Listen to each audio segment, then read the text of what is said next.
to this week's Pach-Attack, shot in the one section of my home that I can call my own. This is my office. I'm not allowed to go anywhere else in the house without permission. My wife is the queen of this castle, but she stays out of right here. She has a laptop, several iPads, leaves me alone. My kids don't come in here. I'm here with just the camera, sound, and Rohan, who likes pants. Our next question comes from Matthew Brinbaum. Now, Matthew Brinbaum is much like me. My Twitter name is @MichaelPachter, go figure.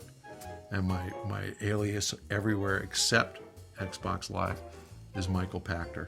My Xbox Live alias is Trash Compactor. I was provoked into selecting that by John Schappert when he worked at Microsoft, so you guys can all friend me. I probably won't accept. What do you think of the speculation that Vivendi will sell its majority stake in Activision? Would this be a wise move, and who has the resources to buy them? The Activision sale, I think, is pretty interesting. If you kind of trace through the history of Vivendi and its investment in video games, they bought Sierra Games and Blizzard. They kind of put all that stuff together.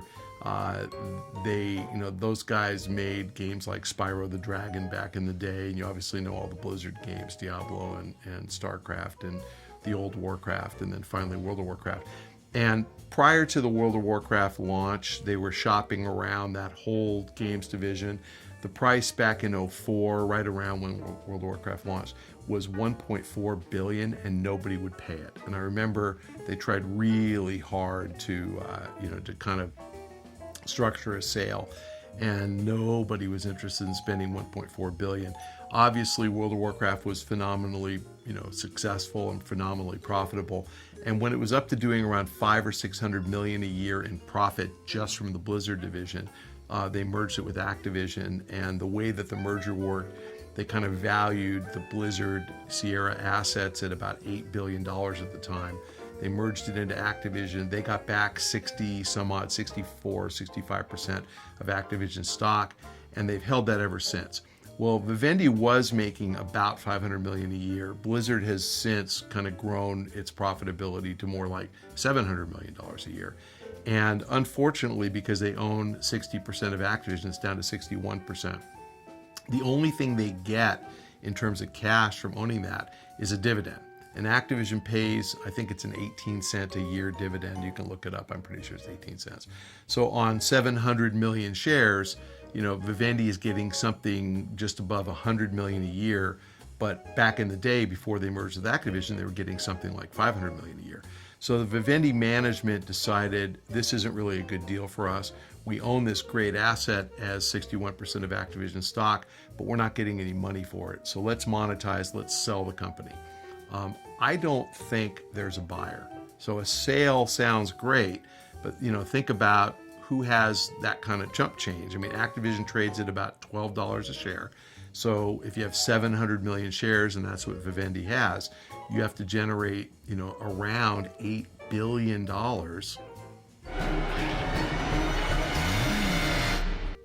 of cash in order to make that kind of a sale.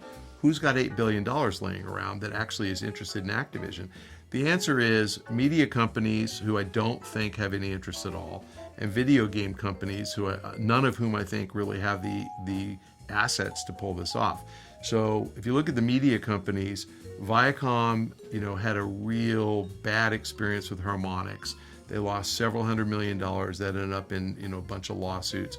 Viacom's chairman, Sumner Redstone, had a bad personal experience investing in Midway, which went bankrupt, and he lost $500 or $600 million. They're off the table. News Corp, they had a guy named Peter Chernin working there. I think he was kind of interested. He's no longer there. News Corp has kind of moved into all TV and all print, so they don't seem interested at all. Disney, as you know, bought Playdom. They're in social games in a big way, $764 million. I don't see them buying an $8 billion business and only owning 60%. Sony doesn't have the kind of cash to pull this off, and I don't think Sony and or Microsoft actually would be interested in buying half of Activision's business on the consoles, because obviously they wouldn't be making their games for the other consoles. I'm trying to remember who I'm leaving out. Sony, Disney, NBC Universal, which is part of Comcast, appears to have no interest whatsoever in exploiting their games business. They have a small games division within, inside the company. And then the last one, probably the most successful of the media companies in games, is Time Warner.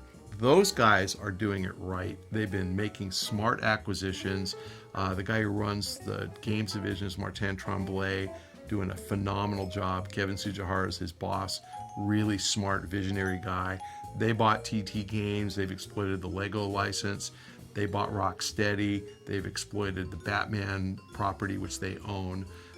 They bought NetherRealm, which are the guys who make Mortal Kombat, doing a phenomenal job. They're building something that I think is built to last. I don't see them buying, making a several billion-dollar investment. So media guys off the table. I don't think it's happening.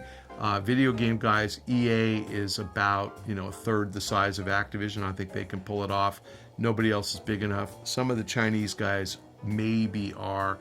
Tencent's the one I think that possibly could look at it. But Tencent's last two investments in games are Riot Games, about $400 million, Epic, about $600 million. So pulling off an $8 or $10 billion acquisition, just not on the table. So no sale. So what does Vivendi do? I think they're going to end up borrowing a lot of money, causing Activision to borrow a lot of money. And I would say something like $5 billion, and then pay out a dividend. Activision has about $3.5 billion on its balance sheet right now. So pay out about $8 billion to shareholders. That means Vivendi would end up getting about 60% of $8 billion, $4.8 billion in cash, then spin off the shares to Vivendi shareholders. That would cause Activision stock probably to go down, because Vivendi shareholders would probably be dumping it. Activision's going to be a different company if this happens. They're going to go from a company with a ton of cash to a company with a ton of debt. I doubt they're going to be making any acquisitions or investing lots of money in anything new till they pay that debt down. So I would imagine you're going to get Call of Duty 9, 10, 11, and 12. You're going to get World of Warcraft expansions every other year, Diablo expansions every couple of years, StarCraft expansions every couple of years, knock on wood. And maybe Titan will keep coming out, but not much else. I guess more Skylanders. Would not expect to see a lot new come out of Activision. Good questions, actually quite interesting if you're an investor, because a lot of implications for the stock. I like this guy's name, @Amiable Akuma. Seth Killian kicked my ass last time I played Street Fighter. All right, what are your thoughts on Microsoft's use of Rare? Can they ever wow again with IP like Killer Instinct, etc.? No. I think Rare has become a Kinect developer. I think that there was a brain drain at Rare. I'm sure that Phil Spencer, who runs Microsoft Studios, will differ and tell you that there are really great people left at Rare. I'm sure there are super talented people, but I think that the guts of Rare, the Star Fox guys long gone, the Perfect Dark guys long gone. They made GoldenEye too, I think. I mean, God, that was a great studio. I think all those people are off doing other things. I'm sure there are people who work at Rare who have been there for 15 years, but I think the heart and soul of Rare, kind of just dissipated. And I think that you've got a lot of really good artists still there, so they're working on really pretty Kinect games, but I don't think you're going to get any of those old IPs. And I'm not even sure how many of those they own. I mean, some of them, like GoldenEye, they don't own for sure.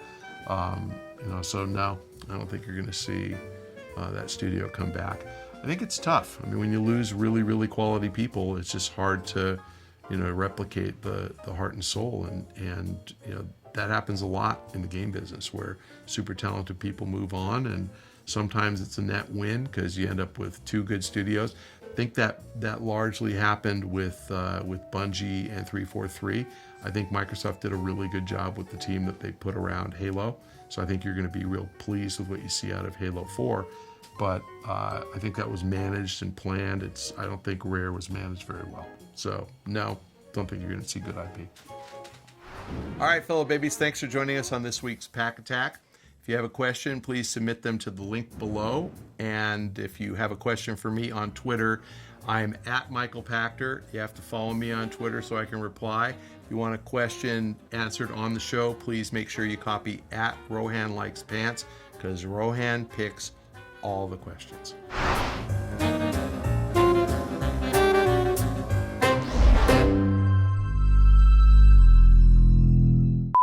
Anything that Bethesda has made, anything that Rockstar has made. Somebody's at my door, and my wife's gone, right? Did she leave? I think so. No, that's the front door, and the nanny won't do it. Am I wired or am I not?